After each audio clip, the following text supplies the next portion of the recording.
c'est historique. Bonjour Fabrice Delméda. Bonjour à tous.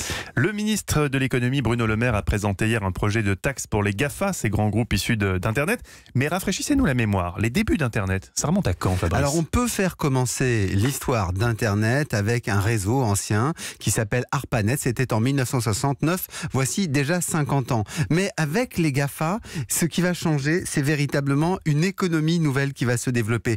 À l'époque d'ARPANET, il fallait de gros ordinateurs. Mais dans les années 70, on a l'idée de créer des micro-ordinateurs. Alors une firme, Microsoft, en 1975, lancée par Bill Gates, va fournir des systèmes d'exploitation et des logiciels. Et puis, Steve Jobs va avoir l'idée de lancer des ordinateurs personnels. C'était en 1977. Sa firme s'appelait Apple. Et Apple va grandir avec l'ordinateur personnel. Oui, Apple profite de l'équipement des ménages et des entreprises. Et Internet, donc qui est créé un petit peu plus tard, en 1989, accélère le passage vers l'économie numérique. Surtout quand sa technologie devient publique en 1993. Et donc, dès 1995, Jeff Bezos a l'idée de lancer Amazon, une librairie en ligne. Ce sera un gigantesque distributeur d'objets. Et à partir de 1998, Google s'impose comme le grand moteur de recherche. Et s'il devenait le cœur de la publicité, pensent les investisseurs, alors tout le monde fantasme une nouvelle économie avec une énorme bulle financière, des investissements massifs qui se portent sur le Nasdaq,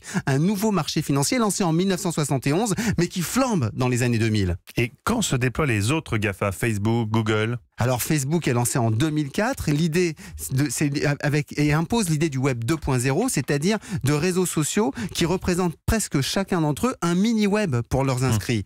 Et Netflix, créé en 1997, qui était au départ un simple vidéoclub en ligne, devient à partir de 2007 le plus grand loueur de films mondial en lançant l'idée des films en streaming. On comprend donc que les GAFA, en fait, devraient s'appeler GAFAM, avec Microsoft, ou GAFAN, avec la puissance montante de Netflix. Mais au-delà des mots et des initiales, ce qui importe, c'est que la puissance financière des géants du numérique ne va pas rendre la tâche facile aux États pour les taxer.